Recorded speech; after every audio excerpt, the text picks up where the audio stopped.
Usually people are trying to turn me down, so you can all hear me, right? Yes. Okay. If you can't, move up. Okay.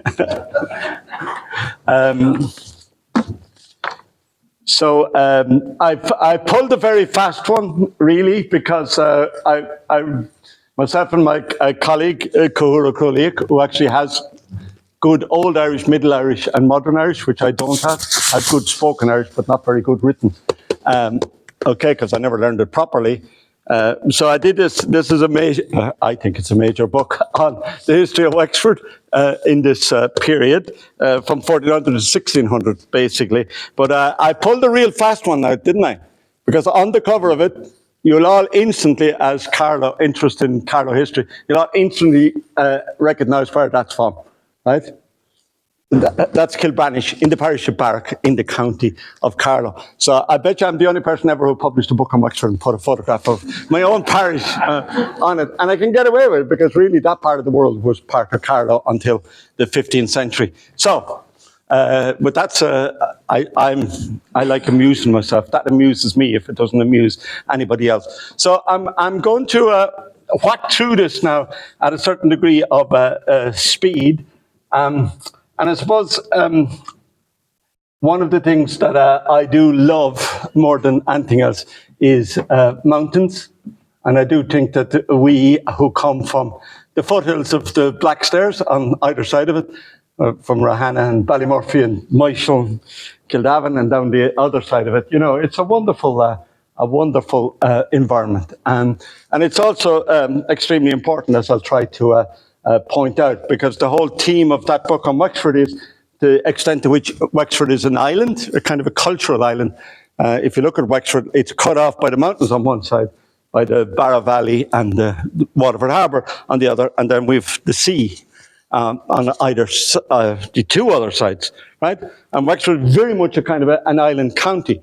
And really, that's a theme of the book as well. So, but I'm not going to talk about that. But the other side of that then is it's kind of interesting because those mountains were what stopped us from being the Wexford people, from being colonised by the Butlers and the Fitzgeralds and all that crowd. Okay, only those mountains were there, we'd be fucking playing hurling for Kilkenny. God help us. So, in other words, the mountains are very important in terms of our area, but also, as I'll try to suggest now and again, what a fantastic environment. I've had the pleasure of travelling, I can't say all over the world, but I've travelled a good bit of it.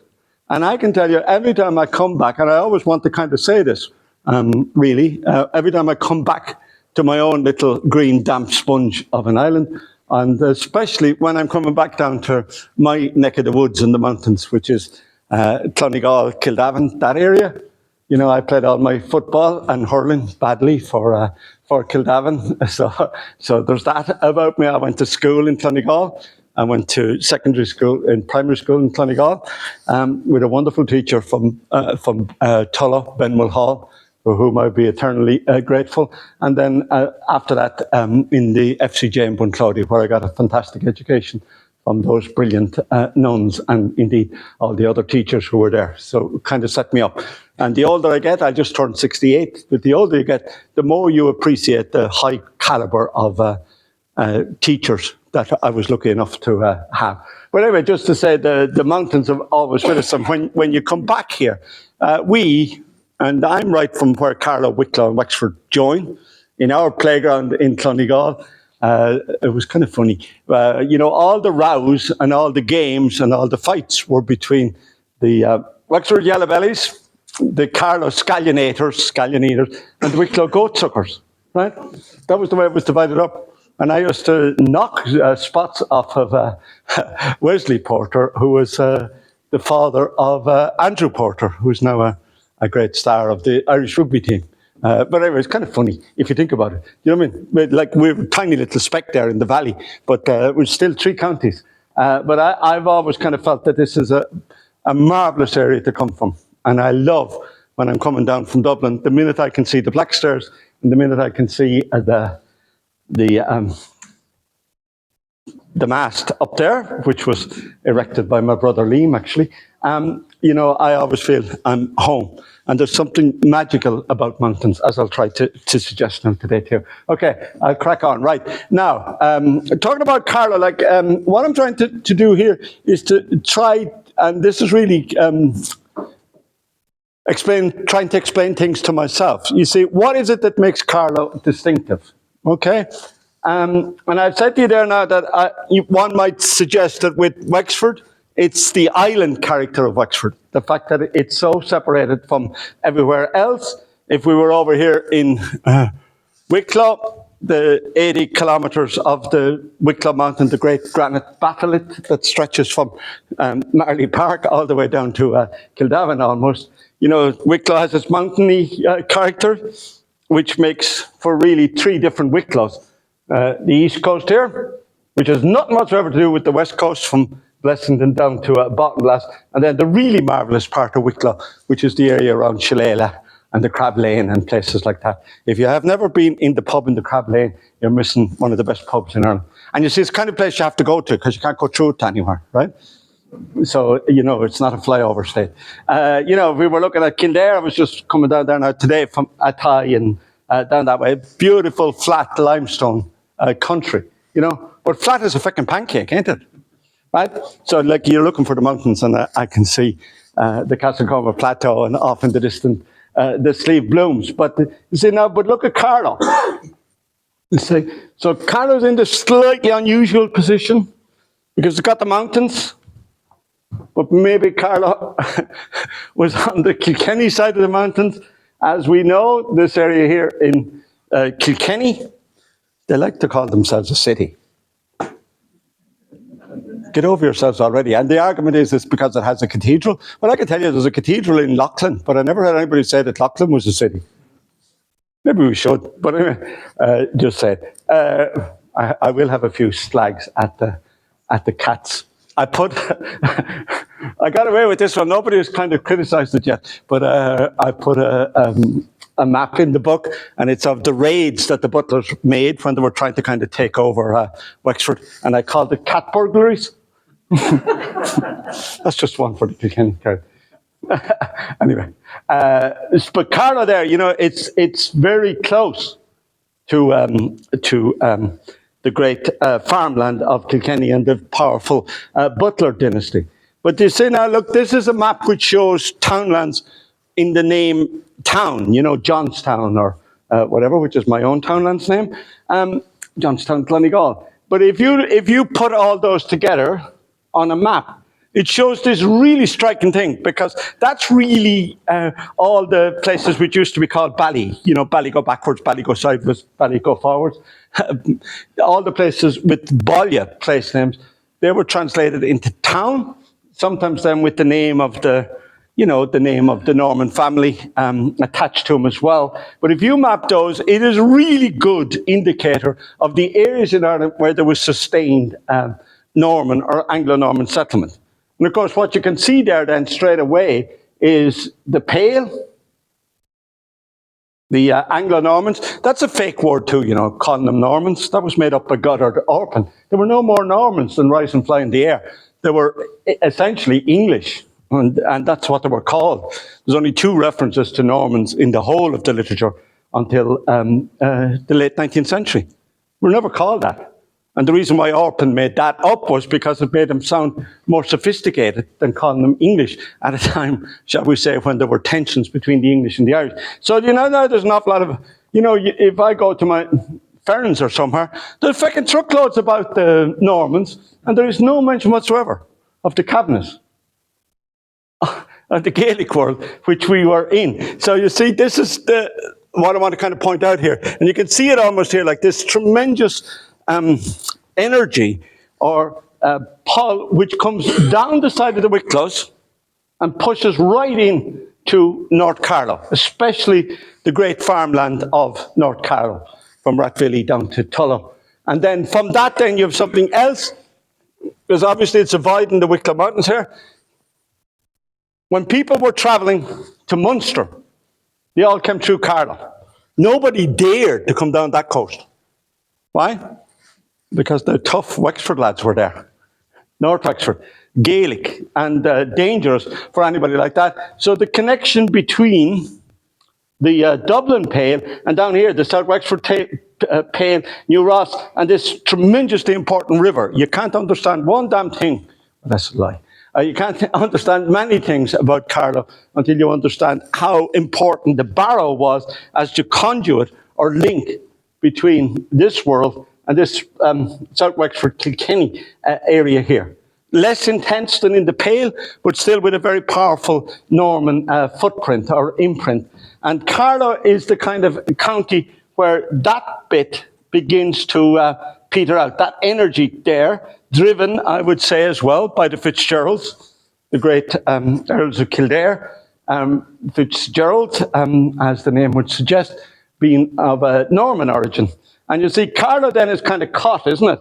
Because there's that surge of energy coming down from the Kildares and the Butlers and back up towards Dublin. Then you've got this other push coming across here from Kilkenny across. And then you've got this very striking absence then of any of that stuff across much of Carlow. But Carlow is kind of subjected to a double impulse of energy pushing down there. And then you've got the river Barragh. You can see it here. The Three Sisters rivers, which are really this great, still, some of the greatest multi-purpose farmland in the world, probably some of the finest dairy territory, dairy farms in the world. You know, I know we were all sick and tired of the frickin' rain lately, but water is going to be the scarce resource of the next 50 years on our sadly distressed planet. And let me tell you, we have lots of it here, and lots of green grass. So, you know, we complain about the rain. Wouldn't you think after 10,000 years of people living in Ireland, we wouldn't be surprised if there was a drop of rain now and again? We still get a little bit aggrieved. I find myself getting annoyed when it rains. After 10,000 years. Anyway, we're slow learners in Ireland. But my point there is the Barrow is absolutely massive, and control of the Barrow was essential from the British Pale point of view and whatever. And the really important centre there, not so much Carlow town, but Leighlin. Because Leighlin had the big bridge, controlled by the monks. Well, that's why they were there. And Leighlin was the main road to Munster, down into this direction, down towards Kilkenny and whatever. So like to understand what's going on in this region, we have to understand the powerful role of the Barrow Valley. And then we also got to look here, in my own little parish, because this was the ruination of Carlow to some extent, right? Because just here is Kilbride. And in Kilbride, the Slaney cuts through a geological formation, a geological fault, really, and it meant that the Slaney could not be navigated above Clonegal. Clonegal was a dead end from that point of view. You see, and if it had been navigable, look, it would have controlled Carlow, would have been really important, this side of Carlow, because it would have had control over all that and would have been pulled more this way. But instead, Carlow is almost pulled south. Carlow doesn't control its own destiny. It's New Ross, the port of New Ross, very important in the medieval period, and then down, of course, as far as the great inland port of Waterford. So ironically, the pull in Carlow, I was suggesting there already, there's one pull or push coming in there from the Butlers in Kilkenny. There's another one coming down from the Dublin Pale, and then the river. A river runs through it. The river Barrow, rather than being a kind of a powerhouse for County Carlow, it's really controlled more by New Ross, and especially then by Waterford, right? And there's that whole, in some respects, that whole stretch there is part of the Waterford and the Munster economy as it is anything else. Even to the present day, this is where the hurling is strongest in Carlow. So my point there is all of this matters, and I'll take the next one now. We'll be here until next week if I don't speed up. Okay, this is another map. This is by my colleague Willie Smith, who was the professor of geography in Cork. It shows the relative percentage of the Old English, which is a new term, which comes in the early 17th century. But if you look at that, the red for danger there, it shows which areas had the most. You see, and again, look, same thing. Interestingly, by that stage, this area has kind of weakened out a little bit, but the real strength of the Normans now is down here in South Wexford, south bits of Carlow, and across into Kilkenny, and a stretch down along the river shore. But it's dominated by that three-river system, really, with the extension too from down here in the baronies of Fort and Barragh. But it's a remarkable map in terms of showing the longevity, but also in some respects to the enduring ability, and I write quite a bit about this in the books, it's got on the ability of families to replicate themselves in the same place. There's a family of Deverixes in Tom Haggart, and they are listed in the very first group of Normans or English or Anglo-Irish or whatever you want to call them. The very first group to come in, they're still farming on the same farm today in 2026. And a fine big farm it is too. And supplied, so what I'm kind of saying is down here is a huge continuity. If you look at the farm families in any county in Ireland, but especially down here, there's a distinctive hardcore of farming families who wanted to keep the name on the land, who are really good at it. And farming is one of those things where inherited skill and knowledge is really important. You have to have seen everything, and you need to rely on fathers, grandfathers, and whatever, telling you what to kind of do. It's much more difficult to transfer a business. You know, the guy who has the drive to set up a business, very difficult sometimes to pass it to the son, bit lazier. Everything handed to him on a plate because they've always worked out for him, and maybe very hard. So like businesses don't tend to transfer through multiple generations in the same family. It just doesn't happen. But farms translate. Skills translate, and the same families, definition of Irish history, rural history in particular, will be the same families in the same place over many centuries. Deeply rooted and well able to navigate very, very disturbing kind of circumstances. And that's the point that I wanted to make. If I look at Carlow, and I haven't looked at it now, I cannot say I have, it would be a lie. I haven't looked at it in the same detail at all as in Wexford. But from looking at what I have seen, it is incredible as well how rooted the Carlow families are.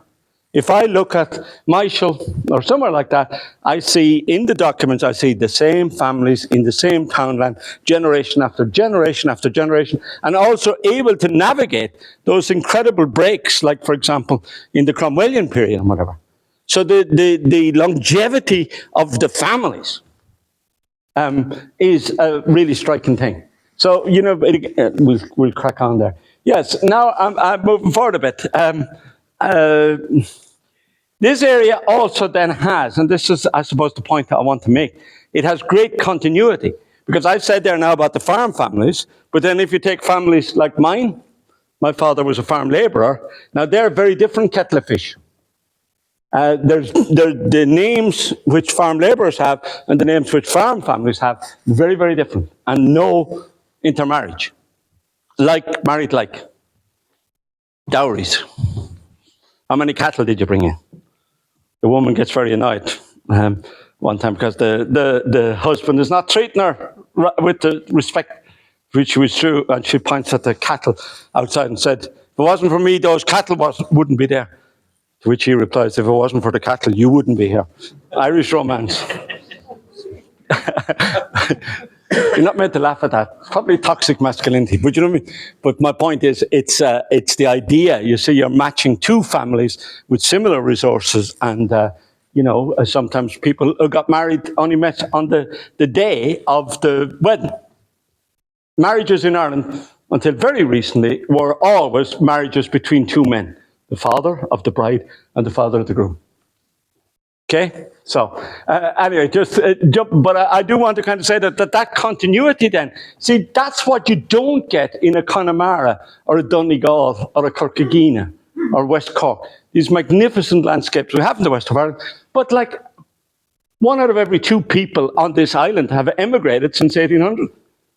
And where's the bulk of the emigration from? The west coast of Ireland, Where is the discontinuity? On the west coast of Ireland. The language survives, but not the other thing. Whereas over here, those deeply rooted families that have just been mentioned, they embed in the landscape in a way, as I say, which is really remarkable and very, very striking. You know, the first time now we begin to get, I'm moving on a little bit now, but in this period, the first time we begin to see something which is a map. This is a map by a lad called Robert Lyde. And it's got this curious thing, and I would love, this is something now for somebody to research or look at. You can see here, Stúil Hill, Hyll, Stúil, which means Stúil, the old name for Mount Leinster. But what is that? The big cross up there. I can never find anybody who can tell me what that is. And that is the great thing about history. In history, there's always something we don't know. There's always more to find. And there's always new sources and stuff. The one thing about history is it constantly changes. Okay, I'll take the next one there. So there's the map now. This is over in England, but I managed to persuade the lovely family who had it. Munsacker. Look, there it is again. With what looks like steps leading up to it. That's Mount Leinster. But this is what year is it? 1579? Robert Lyde, the first real map of in detail of Ireland. There's Carlow, shown quite straight. The B is Ballon, you know, townland. But the names are all there, right? Old Bishop of Leighlin. So, you know, you start suddenly begin to see the landscape emerge. It cuts across this way as well. But, you know, in Wexford, Cahur, my co-author of that book, Cahur has done all the place names, and he's recorded meticulously all those place names. We haven't had that level of detail yet for Carlow, but it's a very, very important job that needs to be done, is to sort out all those place names. And that's right back into the 16th century. Okay, I'll take the next one there. And again, to remember, and I just want to, no, I won't. I was going to give out about Jeff Bezos. How dare he take the name Amazon and wreck it with his ridiculous company. But this is the Amazon. And if we want to kind of understand large parts of Carlow and my own North Wexford, the Duffery, all of that, this is what we have to think. Climax oak forest vegetation. Now, you know, not at the extent of the Amazon, but like oak forests are amazing things, aren't they? An oak tree only really matures when it's about 500 years old. So they're very old, ancient things. And whenever you have an oak forest like that, the environment around them is still intact. So, you know, so if we have to adjust our mindset. Because nowadays when we look at Carlow, what we see is the magnificent farmland, beautifully manicured, very well looked after by the farming families of Carlow, all that, you know. But like back in the day, we have to kind of think more like this. If we're thinking about Myshall, if you're thinking about my own parish, Clonegal, Kildavin, this is what it was like. I'll take the next one there.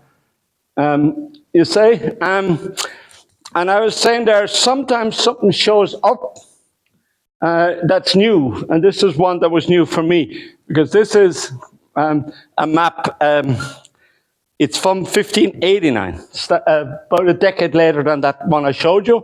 But look at this one now. This is Caomhánach. But here is the first map reference to Lavrak, Lavrak. And we now know that that's Lavrak, and that means the half of Barragh parish. So this is the little stretch here from Kildavin to Bunclody would be nowadays. So right on the border between Carlow, Wicklow and Wexford, but predominantly in Carlow. And this was the ancient oak wood at whose centre sat Clonmullen, which could have strong arguments for being the single most important historical site in the entire county of Carlow, and which is scandalously neglected. The last king of Leinster, the last High King of Leinster, was Domhnall Spáinneach, Kavanagh, from Clonmullen Castle. It's not even mentioned. And people fucking love stupid kings and things, right? He wasn't stupid. right? His ancestry, he was in a line of kings, or in the New History of Ireland, if you want to look at it. He was the 23rd generation of Kavanaghs to be kings of this area here, right? And there's still plenty of Kavanaghs, judging by the Carlow hurling team at the moment. You know, like lots of really good, lots of Kavanaghs still. That's an ancestor to be proud of. And we have found out a lot about him lately. I'll take the next one there. But the forest there, I kind of want to suggest that it's really important. See? Now, here's what I learned when I did this book. And I'm ashamed, in a way, to say it. Sometimes people said to me, you must be proud to do this book. And I said, no, the atmosphere, what I felt at the end of writing that book was a degree of shame. Because I paraded myself around as a historian of Wexford and whatever. And I discovered I really knew very little about it until I did this book, because I completely neglected and didn't think the sources were there to do a good job on the Gaelic world. And I think the same is true of Carlow. This is a map by my good friend Gary Kavanagh out in deepest California.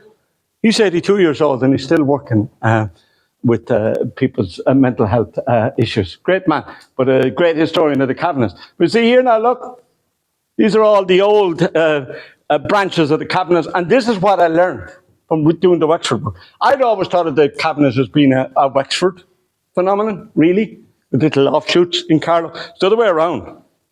Carlow was the proper heartland of the Kavanaghs. The Wexford bits of it were, you know, well, there was Ferns, I suppose, but other than that, not too much. But these places, Clonmullen, Ranagira, Gary Hill, these were the really, really important territories for the Kavanaghs. And the Kavanaghs ruled the roost here. What is interesting about the Kavanaghs, though, too, is they didn't rule as many Irish families did by holding territory. What they did was they were overlords. And then they had all these different families that they put in different places who owed them service or tribute and had to fight with them and whatever. But the Kavanaghs didn't actually own the land, as it were. They were more a kind of a canopy or a superstructure over the top of all these families, right? But Carlow is the true heartland of the Kavanaghs, not Wexford. I'll take the next one there. And you see, that world, if we start looking at it, when it first begins to appear visually, this is from Froissart's Chronicle, the great set of drawings from that period. And you see, this is the collision of these lads down here. Knights, armour, very heavily caparisoned, as they would have said, horses and whatever. Lads wearing chainmail and halberds and all that kind of stuff. And this is the Gaelic world on the other side. And what is the Gaelic world? Mountain and woodland. That the Normans, you see, are people of the plains, people of the flatlands, whereas the Gaels now are being pushed right up and pushed across, as I say, in this period. This is from the 13th century. But like it's not a physical landscape, if you know what I mean. It's not, it's a mental landscape, but it's kind of suggesting that the Gaelic world belongs on the mountains and the woodlands, whereas the Normans and the English, as they become, are people of the plains, right? We'll take the next one there. And you see, here is probably the most, apart from Domhnall Spáinneach, here's his direct ancestor, Art MacMurrough Kavanagh, who was a Myshall man. Right? And here, this is the same, in some ways the same drawing, but with art in it now. And look at, here he comes tearing down from Coolnishnocht or somewhere, right? But, you know, on the border, I think this photograph is probably, drawn, is probably on the border of what became Wexford and Carlow. But what is the striking thing about it? MacMurrough Kavanagh is kind of saying, you guys think you're tough. Look at you there in your armour and the whole shoot, right? But look at me. He's wearing an iron spur on his bare feet. It's not that he didn't have the money to have what he wanted, but basically he was saying, I'm tougher than you. A very common nickname for a tough Irish lad at that stage was, let's say, Tig. Tig an Iron, Tig of the Iron, hard man, iron that could ride with that in his feet. And that he was a famous horseman That horse was the most famous horse in Ireland. It cost him 400 cows. And I asked my good friend Tom Noonan, who's a dairy farmer down in the Hook, you know, how much would that be? How much would a cow cost you nowadays? And it's got it up about $500,000. It would be worth in the present day's money. So even my friend Jim Bulger might like to have a horse like that. But anyway, he was also like an exhibitionist. Like he would run around with the spears and the whole show and ride bareback, ride backwards, ride all over, as much as they kind of say, you're never going to catch me. And he's over from the Garryhill direction, and he absolutely dominated New Ross, all of Wexford, large parts of Carlow, large parts of Kilkenny. Even the butlers didn't mess with him. Right? So like a great, and take the next one, great Carlow, you say, and you know, these people were sophisticated. There was huge effort made to portray the Gaelic Irish as backward and even, you know, savage and bloodthirsty and uneducated and all those kind of things. Now look at this. This is the Corn Comb or the Crooked Cup, but this is essentially a European cornucopia, the cup of plenty. It's still a very common visual. The cornucopia goes back to classical Rome, but it's got this is Art McMurdo Cavanagh's, it's got him on it, and this was the symbol of kingship, right? That he who had that, held that, was the true king, right? I'll take the next one there. And look at, I was mooching around in Florence one time, what did I find? Almost exactly the same thing, right? And I found another one later as well in a museum in England. These were kind of common. And where did they all come from? Toledo in Spain. Now, slip back there too. Now, you leave that one. Now, this is a lad from Garryhill and Myshall.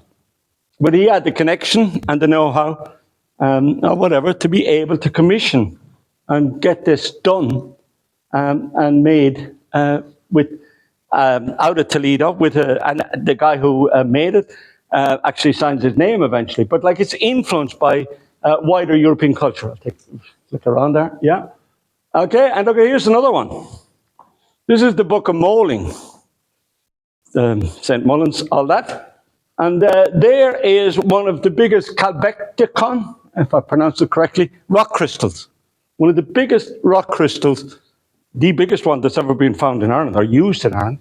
And that was the cover, or the moulding, the brilliant moulding of this wonderful book, which is A Life of Moling, which was part, again, of the lore of the Kavanaghs. The St. Mullins was where the Kavanaghs were buried, and Moling was their saint. And this is a book which, again, elaborates the power of that. Okay? And these are the people. And those rock crystals had to come from somewhere in Germany, is what I'm saying.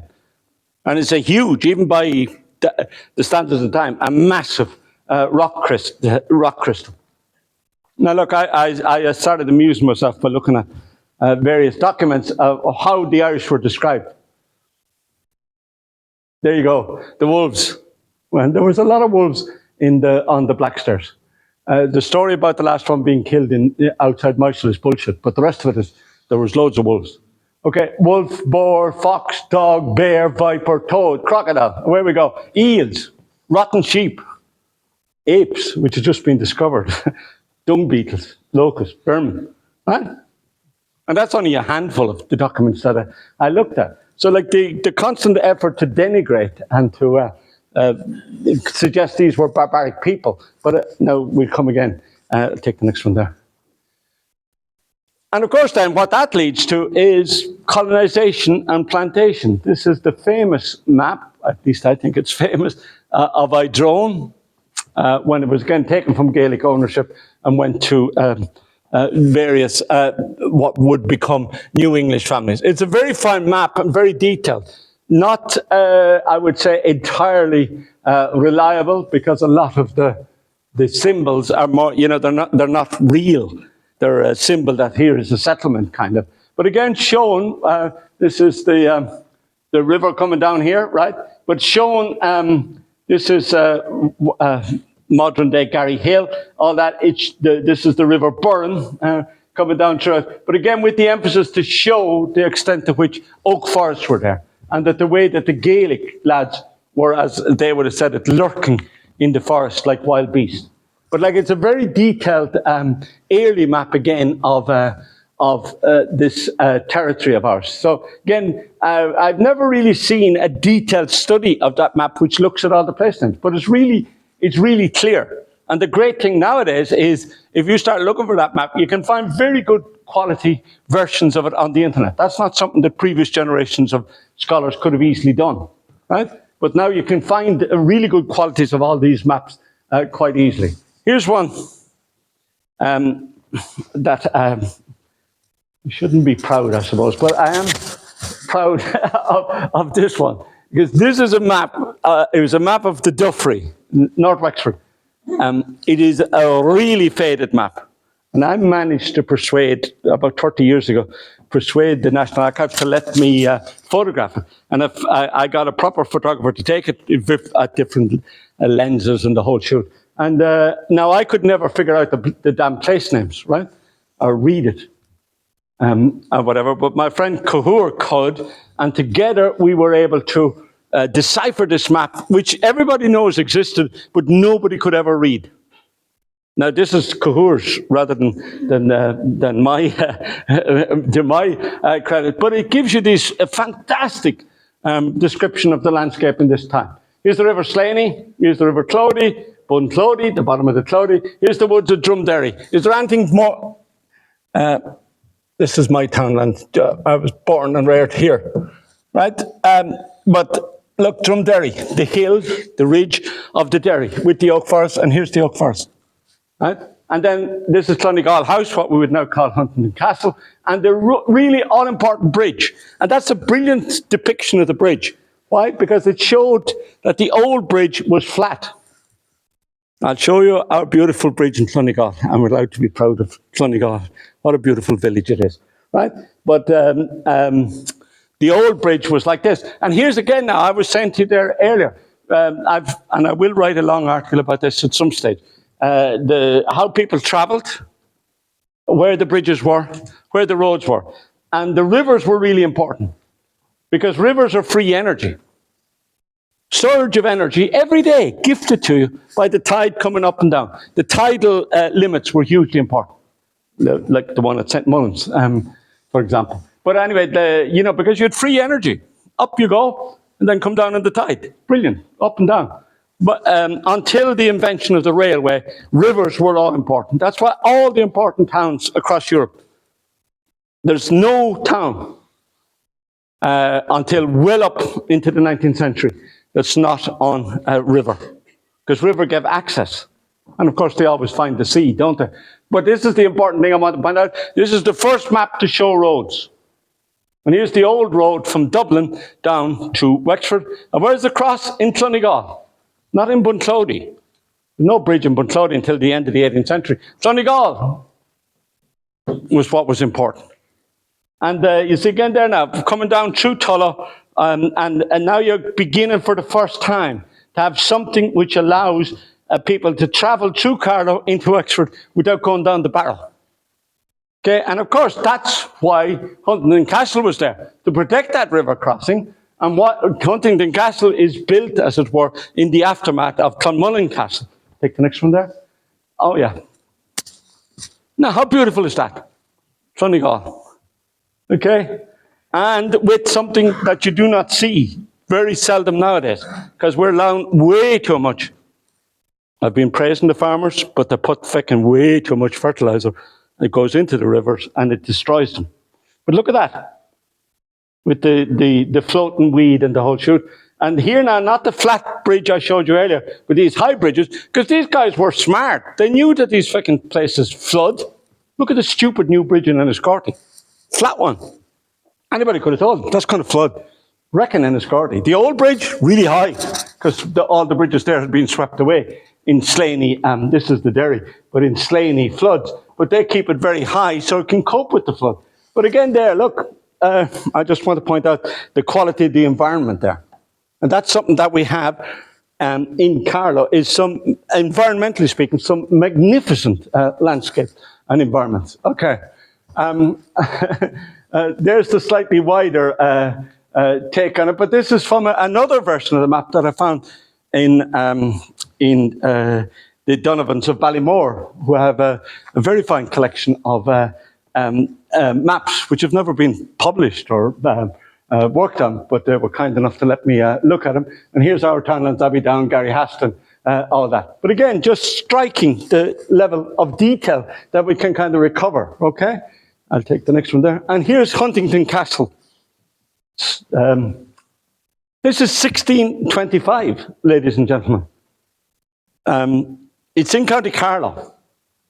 My daughter is getting married there later this summer, and she had put on the wedding invitation, Huntington Castle, County Wexford, because, you know, I'm her dad, and she knows I bang on about Wexford all the fucking time, right? She's probably sick and tired of hearing it. So you put it on, but I made her change it to County Carlow, to be fair.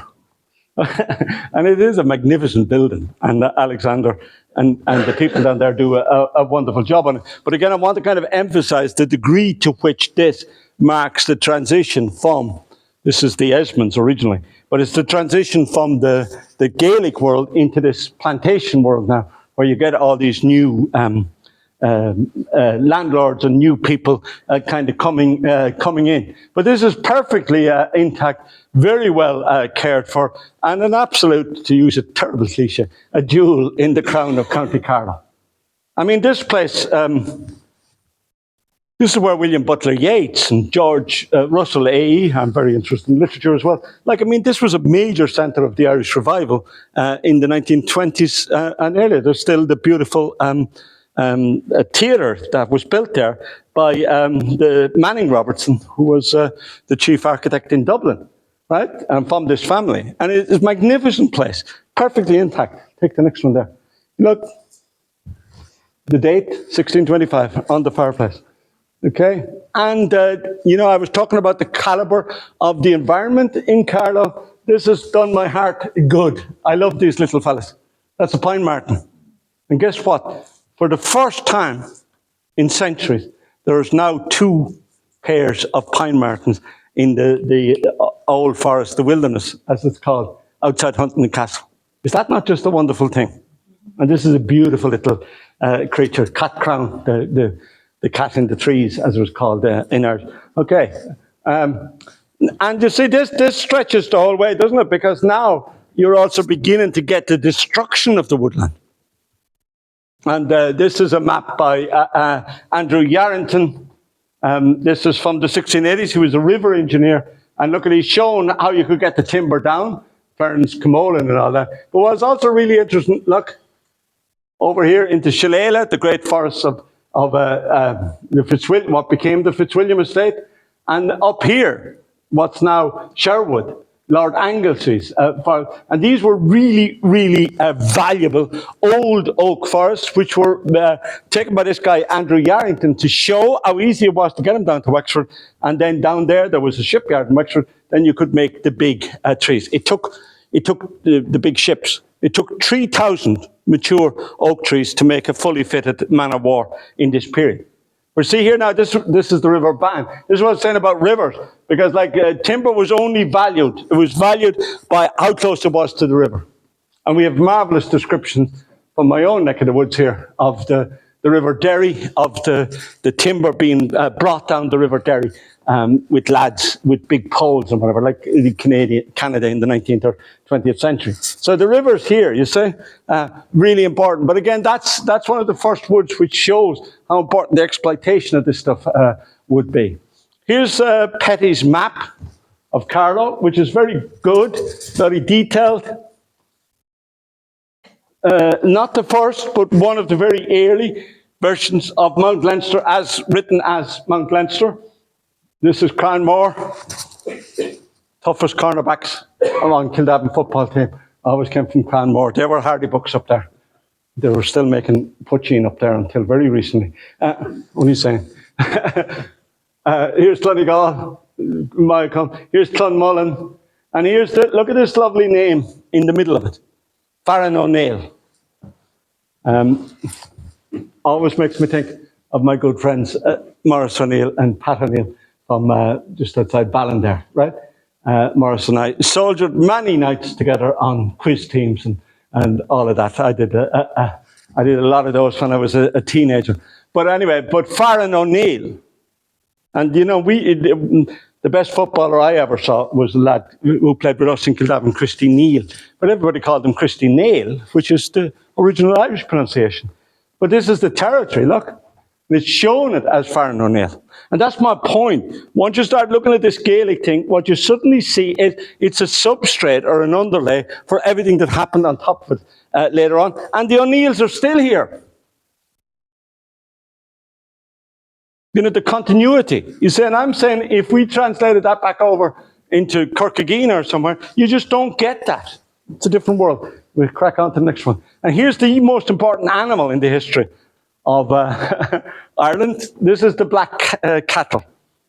There's only about 500 of them left. They're down. You can see them very clearly if you're ever down in Killarney in the national park there, where there's a herd of them. I got to be very careful to preserve. They're lovely little animals. And these were the kind of jeeps, the all-purpose vehicles of Irish agriculture.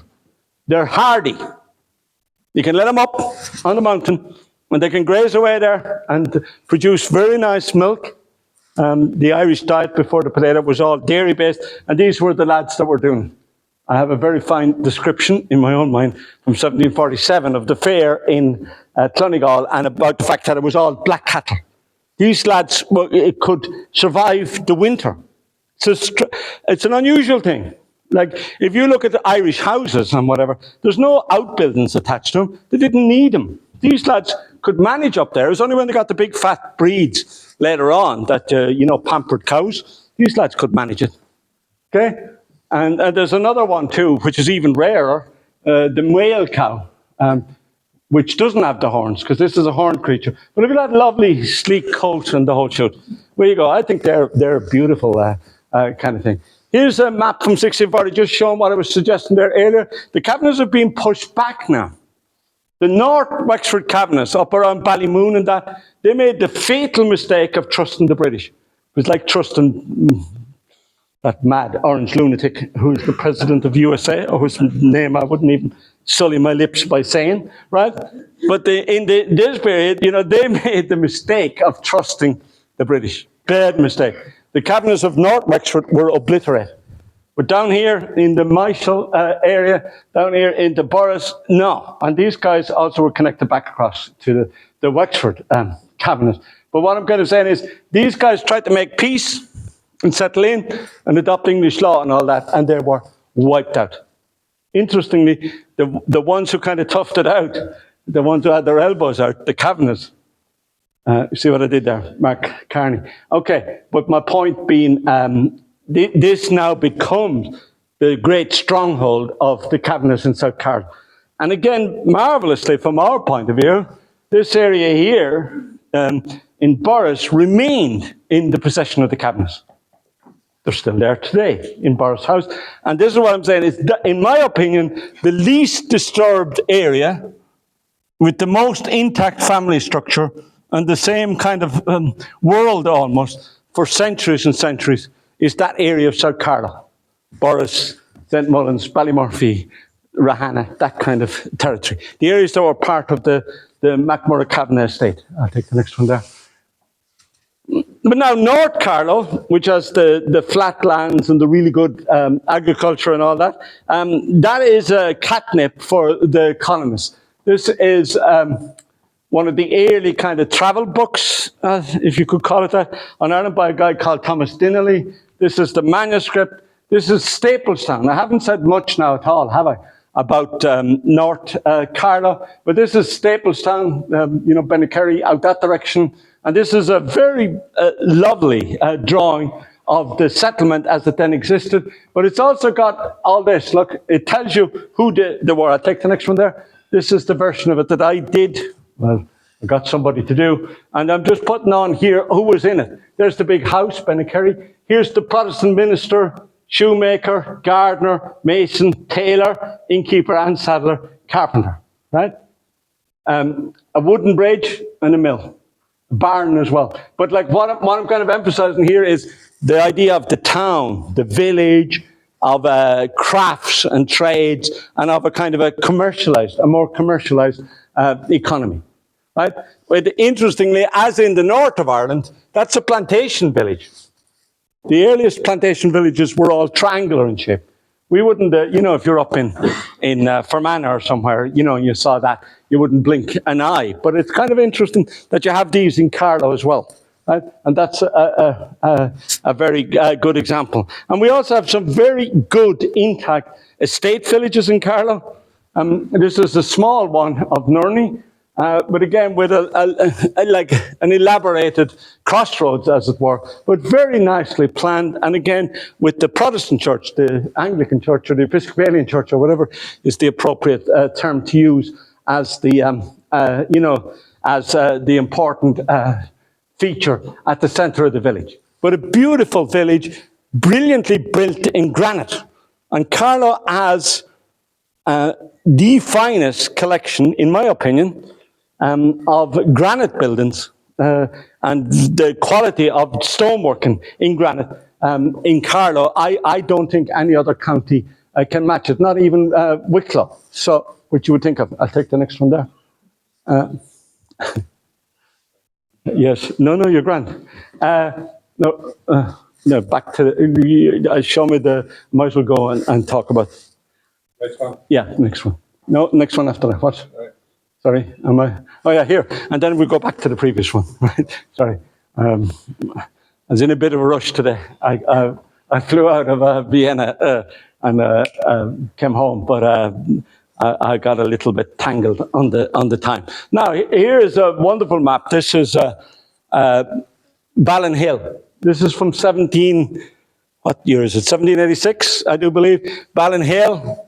All the little farms around the edge of it, cottier farms around the edge of it. The big two-storey farmhouses, which are still there, very intact. My good friend Maurice O'Neill lived in a very nice example of it.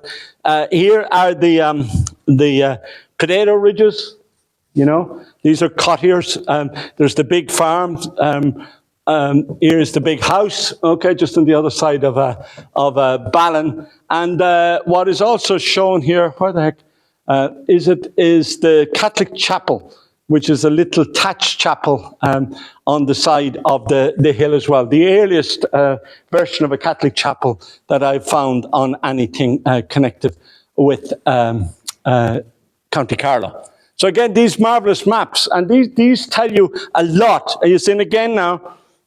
If we went to it, we have the terrier, the description of what's there, and it tells you who all the families were. And I can guarantee you, if we looked at the farm families there, the vast bulk of them are still there, or, you know, there could have been somebody who married in or whatever, but they're on the go there. Yeah, oh yeah, I didn't. That's the chapel there, but I missed it. But on the other side. And I was saying, too, I might have said, there's always something new coming up. I didn't know these existed until a few weeks ago, but these are maps by Charles Valency. They're from 1776, and they show, there's about 8 of them, and they show almost the entire landscape of Carlow, right? They're very, very detailed. I'll just find now where I have what it says, okay? But in this map, as I say, you have a detailed description of the area, right? This is the area from Clonegal, okay? Over here, here's Clonegal, stretching over as far as Tullow. And Valency was a military engineer. He was interested, where was there fences? Where could you bring an army? Where couldn't you? Where were the crossings? Where were the bridges and whatever? It's really detailed. Look, there's Kilbride, the hill of Kilbride. This is the road from Myshall and Kilkenny. And there's incredible detail on it. These are in, of all places, Yale University Library. And if you go online and look up the Valency maps from 1776 from Yale University, they have the most fabulous high-definition resolution of these maps. And, you know, they're a tremendous source of information. This is what he says now. Survey from Clonegal to Tullow being a continuation of the road from the pass of the Scallag towards Dublin, not Scullow, Scallag. The village of Clonegal is built on the declivity of Minocram Hill. It consists of a street of Cavanagh, half a mile in length, a small church and a mass house, which together would canton be able to provision 2,000 infantry and 100 cavalry. From Clonegal to Tullow, the road continues on each side of the river. At the termination of Minocram Hill and Gravel Hill, the country opens and many roads branch off into the county of Wicklow and into the interior counties. From these hills to Tullow, the roads are good and the country much enclosed and well inhabited. Okay, Tullow is a market town. Forgive me now if you're from Tullow. Tullow is a market town containing about 60 stone houses, 300 cabins, a church and a barracks for one troop of cavalry. It is a place of no trade and dependent chiefly on travellers. The town wears the face of poverty, yet the markets are plentiful for the subsistence of the adjacent inhabitants. But I'm just saying now that there's 8 maps of that kind, and they're really, really good for South Carlow, St Mullins, Borris, all that area there. I'll pop back. Yeah. Okay. So now, pushing forward a little bit. In the old days, when we, if we look at the down survey maps, what is striking is there was no settlement anywhere in Ireland above 400 feet. Nothing. Nada. Okay. And it's really only when the potato comes in, the humble spud. If Ireland qualify for the World Cup, and if we're playing in Mexico, I'm going to go to Mexico. I've always wanted to go there, to go to a place called the Toluca Valley, which is the genetic home of the potato. Right? It's where the potato came from. So you could say the single most important thing in Irish history, to understand that, you really need to go and look at the Toluca Valley. The Aztec civilization was built on spuds. Okay. Now, but this is Clonmullen in Myshall. And what I'm wanting to make the point is, it's only when the potato comes in that settlement begins to push up the slopes. And this is when the both sides of the Backstairs Mountains begin to be settled heavily in the same way as the areas up around Hackettstown and north along the Wicklow Mountains, anywhere there were hills and whatever, up you go. Right? And you can see here almost, if you look look, there's where the settlement was originally. The lines of there, then they brought another bit, look, into cultivation, then eventually they bring this bit into cultivation. Now they're pushing on again. But that's on wild mountain. What allows you to do it? The potato. The potato and the graphon, which was a very sophisticated instrument for cutting the turf off it. This was also burned, bitten built, bitten more. There's a whole... You want to know about it, it's all in that book there. And there's one of the best places where the earlier settlement of this type is preserved, and that's why it's on the cover of the book, is up around Kilbranish and Cranmore. There's a marvellous landscape there, which shows how the potato altered the whole kit and caboodle. Look, this is from the Finch Leinster Journal. It's not the same way we're all wired, is it? I once read every single issue of Finch Leinster Journal from 1765 until it finished in 1806. And I did take a lot of notes. This is one for a lease of Coolnashnachta. 600 Coolnashnachta, you know you're Irish. The back corner or the hidden, secluded corner of the snow, Shnachta. 21-year lease of Coolnashnachta, 650 acres with the best and largest commonage in that country. See, because up above the small fields were the all-important commonage, which was how the Gaelic world organised everything. You had rights. You didn't own the commonage. You had rights to graze so many cows or goats or sheep or whatever on it. Store bullocks and milch cows, with the most of it in Hart for tillage, having limestone within 3 miles of it. The all-crucial limestone, which allowed you to soften the acidity of the mountain. Good meadowing, that's important. Interestingly, the Gaelic world did not make hay. The Gaelic world had a different thing, what's called in English foggage, which was originally a Viking thing, which is where you let the grass die, as it were, die back or die down at the end of the summer without ever cutting it, and then you keep the cattle off that in the summer, and then in the winter you let them out on the foggage, right? So the fact they're good meadowing, that's a sign that modern, as it were, or contemporary agriculture there. Look, 600 or 700 wethers on the land, very sound, 100 bullocks. Applied to David Hogan on the premises. That's 1769. Now you're pushing up the mountain. And you see, again, remember this. We have no really clear visual of what Ireland looked like before the potato. The only place I've ever seen it is if you climb to the very top of Kylemore My university, Notre Dame. Well, it's not my university, it's the university I work for. The University of Notre Dame has a partnership with the Carlow nuns, so they let me do this. Climb up to the top of it. At the back, it's very dangerous. And then behind that is a hidden valley where there's no settlement whatsoever. And that's the only place in Ireland where I've been able to see a place, what it looked like before humans got into it. Because the rest of it is all, look, the population of Ireland, 1,000,1600, 2,000,1700, 4,000,1800, 8.5 million by the 1850s, right? And this is what's driving it, going up the mountain. Take the next one there. And this is, of course, this is down near Ballymurphy. And this is, of course, the later sheep, the bane of my young life. My mother's people were cartons from Bagnallstown, kept the dairy there. And my mother's aunt was killed by a dog running out under her aunt's bicycle. And the poor woman hit her head and was killed. And it gave my mother an inveterate dislike of dogs. I'm from a family of 12, would you believe? But my father bought and sold sheep, jumbled sale sheep, as my neighbour Sam Deacon used to call them. My father was a good judge of really bad quality sheep, and then he'd fatten them up and sell them on. Anyway, he had a great eye for them. But my mother wouldn't let any sheepdogs around near the place. So we were the sheepdogs. These feckers, black-faced mountain sheep, cannot be kept within a field. And when we had no cars, we had a donkey.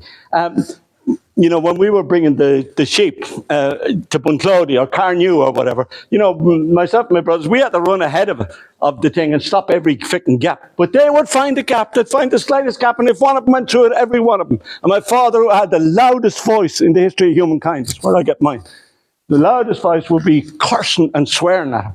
My father could curse for a week without repeating himself.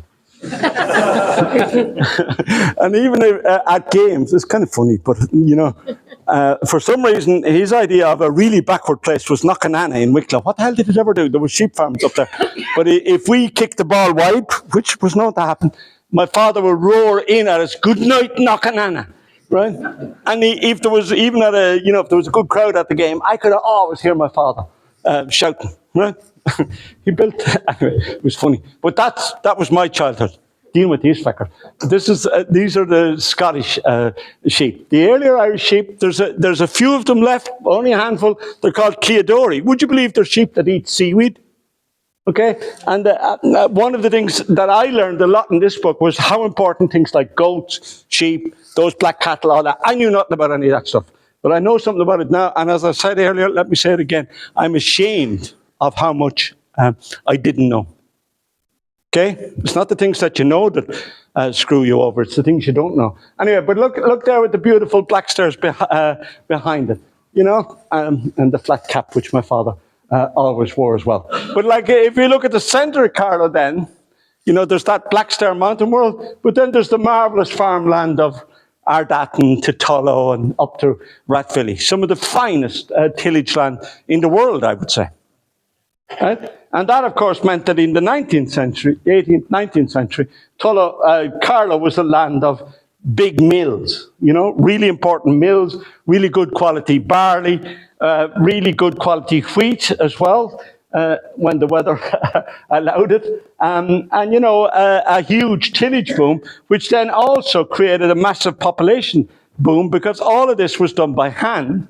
And for every one big farm, say if you had a 100-acre farm, which would have counted as a big farm, there would be at least 8 cottiers around it, like agricultural labourers who were paid by giving them a little thatched house and maybe a place for a goat so they'd have milk and whatever, and a place to grow half an acre of spuds, which was plenty to live on. I grew up on that. Nowadays, you'd have to spend a fortune to have the food that I had as a child, because it was all organic, it was all our own, and my mother baked brown bread every day, healthy as a trout. Okay, but my point is this world is predicated as well now on massive expansion of population, but with these little thatched houses along the edges, right? But here is, again, early map. You see again, sometimes you're looking at Carlow and you're not thinking that a map of Wexford will have some good detail on it, but this is Valentine's Guild's map. Here's Kilteely, here's the Scollog Gap, And here's Rathgearan and Rahana and all those great places down there in South Carlow. But once you start putting all this together, you know, it slowly builds layer by layer. I'll take the next one. Into important kind of information. Now, I don't have time to get into this, but I do want to kind of point it out. Again, it's something I've learned rather belatedly. When we come to the 1798 rebellion, which is my specialist topic, I suppose, if I have one, the sources for Carlow are much better than the sources for Wexford. There's an incredible amount of information. Here's Francis Hayden, 50 guineas war, 28 years old, 5 feet 10 inches high, straight and full-made, plump, red face, dark hair, lived at Ballyshancara, County Carlow, Ballyshancara, just outside Kildavin, right? Loads of detail, fantastic detail, but like I'll take the next one there. This is Cody and Corcoran. Cody, who was, of course, a South Carlow man, and they eventually end up getting shot in the woods of Killochram. But we have loads of information. I'll take the next one too. Lots and lots of information about these. If you're interested in family history, the Carlow is really well documented in the 1790s. Part of it to do with the fact that, I should say this quietly, shouldn't I? That all those documents were in a basement under the county courthouse, and they were all fecked out in the 1950s, and they were rescued. And we were lucky that they were rescued because they're records of the grand jury, and the amount of detail that's in them is unbelievable. Okay? And secondly, there's very good information in the rebellion papers, and this is just a section of it. But these are all the names. Look, of all the lads, this is Barragh and Ballon Valley and Ahaid, Castlegrace, you know, and it tells you how many of them, you can tell whether they were literate or illiterate. The amount of information you can get from it, but every family, and there's huge amounts of these towns, there's endless sources, well, endless is exaggerated. There's vast sources, and I think it's almost possible to put every single person in Carlow on a map, where everybody was, what their townland was in the 1790s, if somebody had the patience and the interest and the drive to do it. Definitely way better than anything we have in Wexford, which is my speciality. Take the next one there. We're almost coming towards an end there. Now, one other thing to be said, because again, this is not always commented on, and I haven't really said anything much about Carlow, have I? The town. But like Carlow town was really important in the revival of Catholicism in the 19th century. It had a Wexford bishop now, JKL. But JKL was an intellectual leader and a very strong, forceful figure with a tremendous intellect and a high level of organizational ability. But if we look, this is a map showing the attendance at Mass in 1834. And again, it shows that the heartland of the Catholic revival, if I might call it that, was down here. And Carlow town played a huge role in it. In fact, if you look at the maps of Carlow, Carlow has what I call a Catholic institutional sector. There's the cathedral, there's St. Patrick's College, there's the Brigidines, there's the nuns, there's the Christian Brothers. There's a whole area of the town which is completely populated by Catholic institutional buildings.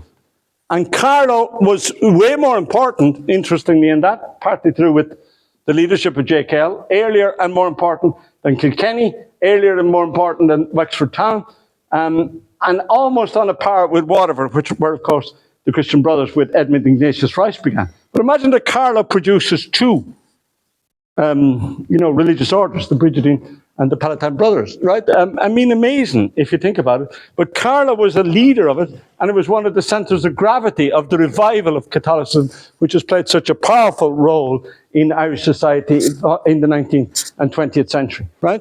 And we can get these figures at a very granular level. Every bloody parish. Why did I say bloody? Look. That's interesting. Like you see, JKL was a modern guy. He wanted statistics. He wanted to know what was going on. This is the population of all the parishes of the modern county of Carlow, I suppose, at this stage. And it's quite interesting, isn't it? I don't know whether the parish priest there deliberately bigged up the figures, right? It has been known to happen. Borris. But look at Clonegal, on a par with Carlow, if you believe the figures. And of course I don't, because that was Martin Doyle, who was the first cousin of JKL, and it was a right. It was not necessarily an admirable figure, shall we say. So I wouldn't believe two words that would come out of his mouth. But you see there, again, they're interesting, the size of the parish and the whole. By the way, our church in Clonegal, which was built by him and which he scandalously overspent on, is also, like last year, was also the bicentenary of the erection of that church. So I'll take the next one there. I suggested there too, and I'm going to finish now by showing a few quick slides, that the really important place in Carlow was obviously the town and the castle. But even still, we find new things. I discovered this recently, and as far as I'm aware, I could be completely wrong. Wouldn't be the first time or the last time, but that's a new drawing, as far as I'm aware, of the bridge and the castle in Carlow. And there's a really detailed and very finely detailed architectural drawing of the castle as it stood in 1799, right? And anybody who's interested in any of these slides or whatever, I'm very happy to send them to you. Do you know what I mean? Like, just email me and I can send them to you. Whelan.12@nd.edu. If you Google me, you'll find me. But I would gladly send anybody anything, any illustration that I showed here. You're more than welcome to it. But I'm just saying now, I'll take the next one. We're finding lots and lots of them. Look, this is Leighlinbridge. There's our man, Valency. He's up at the other end of the county now. Nice little coloured map. But still, Leighlinbridge, really important because of the bridge across the Barragh, right? Nice detail there in 1776. Take the next one. This is the drawings by the same guy. Sketch of the bridge, the castle, and part of the town of Leighlinbridge, right? Again, with that very fine bridge at Leighlin. The clue is in the name, Leighlinbridge. The bridge was as important, and the Barragh was more important than the town, as it were, of Leighlin. And with the very important castle, which controlled access to a bridge. The bridges are important because bridges, you know, you can go across the bridge, but you can also come back the bridge. So like here, the Kavanaghs could come this way, and the Butlers could come that way, and you needed to be sure. So you controlled across the bridge. Okay, they're fortified bridges, essentially. And these were run by the Carmelites for centuries in Leighlinbridge. But really important. As I said, the control of the Barragh. Next one there. And this is from slightly later, right? This is by William Wakeman. And this is a map and drawing of Leighlinbridge from 1848. Now, I know it's a little bit hard on the eyes, but all I'm just saying is, and I didn't really do anything special on Leighlinbridge. When I'm looking for Wexford stuff, if I see something on Carlow, I pick it up, but I'm not actively looking for it, as it were. But it's just amazing how much new stuff there is. There's stuff that at least I could be completely mistaken, have not seen in print. So like, I'm just saying, the history is brilliant because you can always find something new. And who would have known that I didn't anyway until 2 weeks ago when I gave a lecture down in Rahana. And the lad there told me, did you ever see the photographs of Ursula Hutt? And I said, Ursula who? Turns out there was a woman called Ursula Hutt, H-U-T-T, very famous German photographer. And she spent, for some reason, in the late 1950s, she spent a year living in somewhere around Borris. And she took loads of really good photographs of the area down there, right? Marvelous photographs of people, carefully as well, saying what townland or other they were in. This one she didn't, but I just kind of liked it because, now look, this is 1959. This is near Rahana, right? But I can guarantee you, if I showed 100 random Irish people that photograph, they'd say, oh, that's Kerry or that's Connemara or somewhere, right? But it's Borris and or Rahana, right? As I said, we always had a donkey. Feckin' contrary horse donkeys. Never stand behind a donkey. My brother Eamon, I shouldn't be laughing. My brother Eamon, who was the principal in Clonegal, in Kildavin school for years, and who died tragically young of motor neuron disease, and was a very fine really interested in the history of Donegal and Kildavin. We shared that interest as well as the interest in the football. He was a much better footballer than I was. But he got behind the donkey one. And the donkey gave him the most vicious kick. And God forgive me, I was laughing, but I was lucky he didn't break his leg. Anyway, never trust a fucking donkey. But what I want to kind of point out here is the lovely, the basket making. You see, the skills and the trade. Look, made out of wicker. Just beautiful. And again, you know, I was born in the year 1958, so, you know, it's within my lifetime. And I certainly remember vividly donkeys and all that. So, like, you know, we're not very far away from all that. We may be all cappuccinoed and flat-whited and AI'd out of our brains, but, like, we're never too far away from that. And it makes us a rounded people. I'm almost done. You see, now look at the beautiful things. See, this again is in the parish of Barragh. I'm sorry, I have more photographs, I suppose, because that's my parish than from anywhere else. But that's kind of on Holywell. Now, how beautiful is that? And that's all done by the local community down there. Brilliant local history group, brilliant community group. That place was totally neglected, and they've done a fabulous job of building. And to me, like, that's as authentic Irish and Irish scene as you could ever come across. And it's in the county of Carlow. And to me, it is an absolute beautiful, to use a weak word, splendid evocation of our kind of history. Now, and I'm finishing back again with the mountains. I might have gestured there for a moment or two. You know, we live in an age now, don't we? We live in a stercarine world. You can look it up. It's a word that I wouldn't want to say. It means shitty. We live in a stercarine world now. And, you know, sometimes then you can get disheartened, can't you? You can sometimes kind of say, what the hell? You know, and how do you deal with that? Or what way do you come around it? And for me, I think an important thing is to kind of say, things like the mountains. The mountains were there before humans. They were there after us. They're soothing. They're wonderful. And they're just so, when you're in touch with them, and when you have the connection with that, with nature, with rivers, with the sound of the birds, you know, at this time of the year, they're so chirpy, right? All of that. If you're grounded in that, if you know where you are, Seamus Heaney used to say, if you know where you're from, you can travel the world and always come back. But, you know, the beauty of that.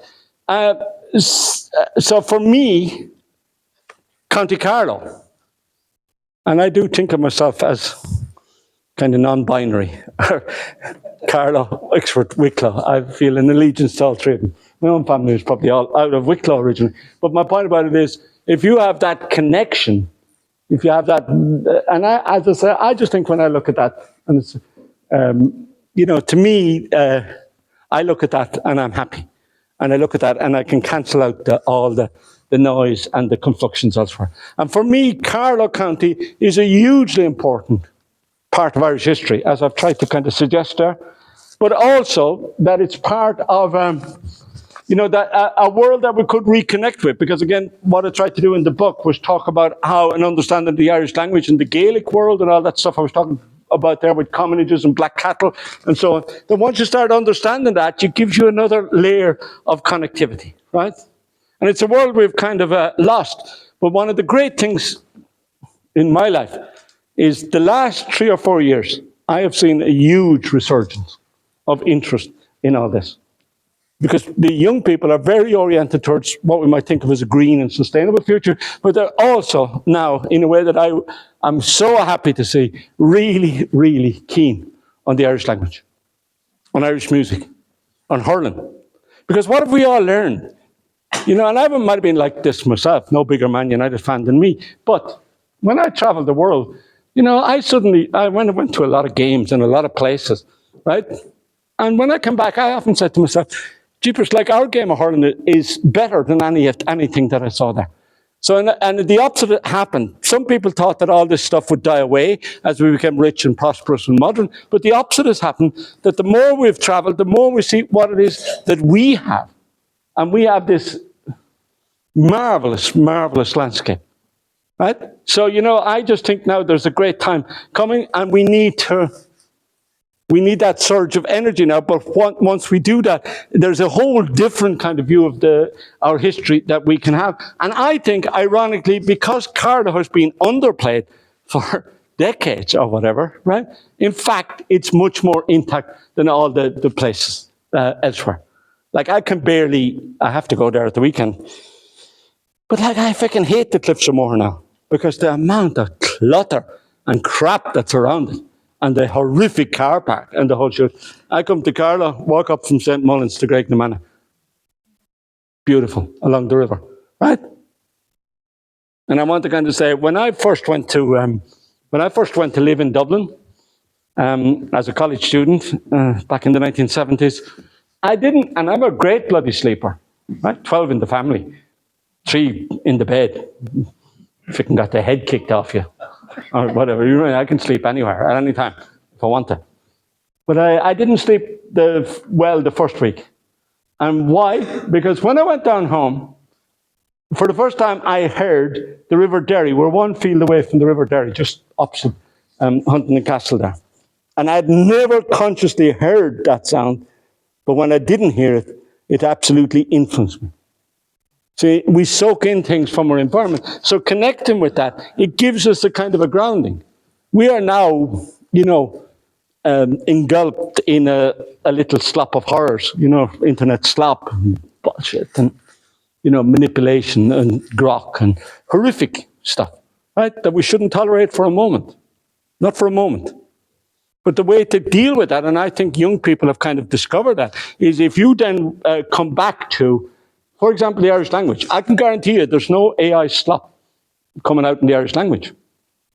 Too small or insignificant, as they would say it. But then it acts as a kind of a preservative against all of that. So we are now heading into a really interesting phase. And I do want to finish by saying, and this is very important to me as a countryman, as it were. I didn't have to learn this from the outside. In some ways I'd experienced that as a child, that kind of world. Okay? And it gave me some, I think, if I have any insight, it's because it's not just documents for me. I have some feel for what it might have felt like to live in that kind of world. But my thing about it is I now feel that is a wonderful thing that we can do in Ireland and in Carlow. And it's not the government's responsibility. It's not Bord Fáilte's responsibility. It's not Carlow County Council's responsibility. It's our responsibility, each and every one of us, to take care of this. We're one of the very few countries in Europe which still has a relatively speaking, strong rural communities. We're still a country which has family farms, which have disappeared elsewhere. We still have our hurling teams. We still have our music, right? At the age of 67 last year, I became a recording star. Well, in my own mind, with a band called Chasing Abbey, who sing only in the Irish language and wrote a really good song, I think, called Gorta, Gorta, Gorta, which means famine, famine, famine. And then I did an interview one time with Tommy Tiernan about that. I talked the legs off of Tommy Tiernan. He was delighted with me because he didn't get a word in edgeways. But anyway, they wanted to use some clips out of that. So suddenly now I became, at the age of 67, recorded on that. But you see, that was unheard of in my day. That you would have an Irish language band, all of that. The environment, everything like that. But it's a thing that we should cherish. And I can say, without a shadow of a doubt, from all the places I've seen, the Carlow has as much going for it as anywhere else on the planet Earth I've been. And I do hope that we value that, understand that, and continue to kind of dig back into that history, and to continue to be what I would call we people rather than I people. Everything now is turned into I. I want it. I need it. Even, the news you get is curated to feed whatever date the algos think that you need, right?